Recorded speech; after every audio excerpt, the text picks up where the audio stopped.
Hi, Chrissy. Thank you so much for having me. What a fantastic topic. I love Adult Learners Week. I've had the privilege of attending some Adult Learner ceremonies in the past because some of my students have been nominated for Adult Learner Awards, and that's been absolutely wonderful, very inspiring, very humbling. So it's a pleasure to be here. In terms of learning from a psychological point of view, well, first of all, you, our viewers, all believe that learning is really good for you. In fact, 95% of you feel that it boosts your confidence, and 92% of you feel that it means that you can continue to learn new things and it's loads and loads of fun. And there is, of course, research to support this. Quite some time ago now, when we're talking sort of 60s, 70s, but the research still holds. Learners were given the opportunity to do puzzles. Some learners had puzzles that they could complete, others had puzzles that were impossible to complete. And it was found that those learners who tried the impossible puzzles actually were less likely to want to try again, even though they were then told that it was an impossible puzzle. Furthermore, the learners who completed the puzzles that were told were difficult, but actually they were able to achieve, actually wanted to do more puzzles later on. So sometimes it's a case of that self-esteem that you feel when you achieve something.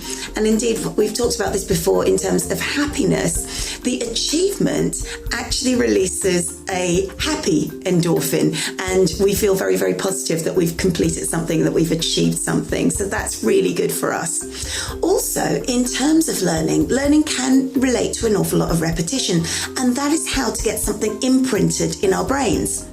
Again, we go back to research conducted in the 50s and 60s. Ebbinghaus, who researched memory, talked an awful lot about how memory is like an imprint in wax. The stronger you press that imprint in there, the longer it's going to last. Same thing with learning. If we keep repeating those skills, the deeper that imprint is, the more we're going to remember them in the future. So again, even though it may be hard to learn new things, it's really good to keep imprinting, keep repeating that learning to ourselves, and we can progress from there.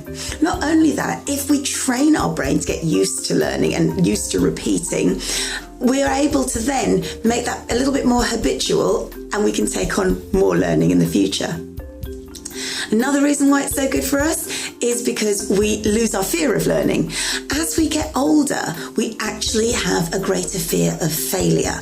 And because of that, if we continue learning and we realise that failing actually means we've tried, we stop worrying so much about, oh my goodness, am I going to make a fool of myself? And as adults, we do fear that a lot. So if we continue practicing our learning, continue to realise that it's okay to make mistakes, that can be really positive for our self-esteem as well.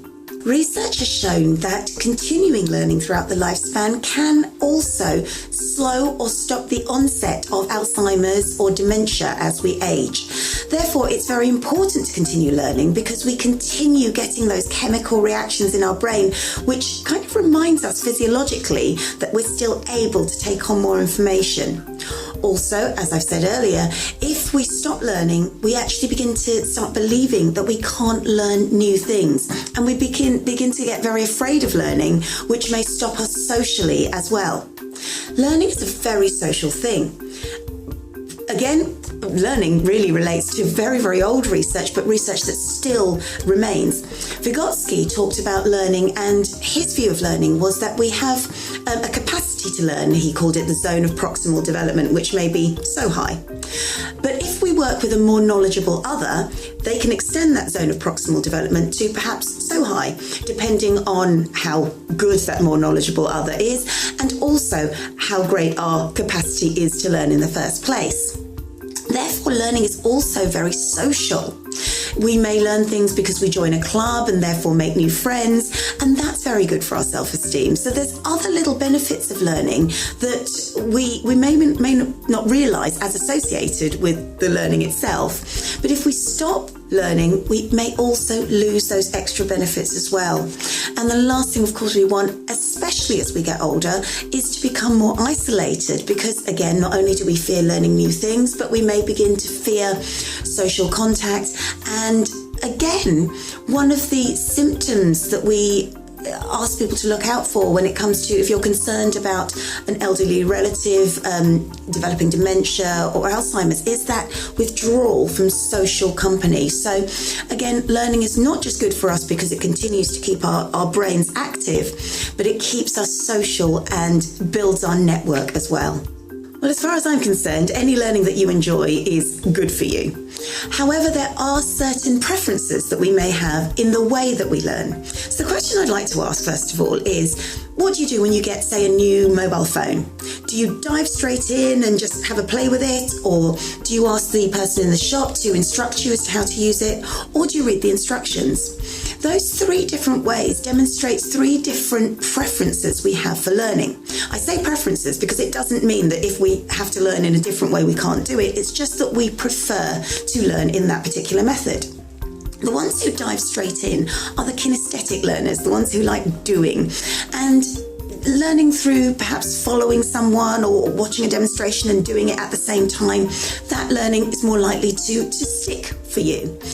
The auditory learners enjoy having someone to explain what to do, listening to instructions. They are often writing lists after they've seen how something works or heard how something works, or perhaps even read the instructions. Lists are quite good for auditory learners. Visual learners are the ones who like the instructions, who like seeing something on a PowerPoint slide. All I'm saying in terms of your learning preferences is that if you have a certain way that you enjoy learning, then look for that method of teaching. A lot of the time, if you're, say, continuing professional development, if you're a visual learner, then actually an e-learning course may be more suitable for you. If you're a kinesthetic learner or an auditory learner, then a style of course where you actually have to attend the sessions may be more suitable. So it's not a case of there's one style of learning or preference that's better than another, but it's more important to know your preference and find the type of class that's going to suit you. Similarly, for practitioners, it's also really important to realise that people take a lot of different things from learning. Some people actually really like learning in context. They actually like to know what the application of that learning is and find abstract theories. They don't really want to think about those very much. If you know you've got a class that really appreciates the context, build that context into your teaching. For example, children who don't enjoy maths may actually enjoy working with their parents when they come to a petrol station and mum or dad says, well, I've put in this much petrol costs this much, how much will I have to pay? It puts the learning into context. So there's no good or bad way to learn. All types of learning is absolutely great, but know yourself and know your preferences. And when it comes to choosing how you wish to learn, because there is such a great choice out there, go for the one that suits you. Well, what's absolutely lovely is that in surveys that have been conducted, 93% of you feel that it's never too late to learn, and that's absolutely right. In fact, in the UK, and this was back in 2012, so maybe there's someone new since, but Bertie Gladwin was awarded his third degree in military intelligence at the age of 91. And this is absolutely lovely because he says himself that he's a late bloomer in that he was never that strong academically when he was young. And so he realised that at a later age, it was easier for him to take in more information and he was in the right mindset to learn. So that's absolutely wonderful. Also, when I had the honour of being invited to an Adult Learners Week celebration, I heard the story of a gentleman who attended a local college. At 90 years old, he wanted to teach himself how to use the internet. So he took the bus ride every day to go down to the library and find out about the internet. And that was absolutely lovely. Very humbling when you hear stories like that as well. It really is never too late to learn. All you need to do is go out there and find a class, and you'll find other people who are probably just as scared as you in exactly the same boat. And a little note for teachers as well. Sometimes older learners, with all the experience that they have, can probably be the most exciting, interesting and informative people you will ever meet.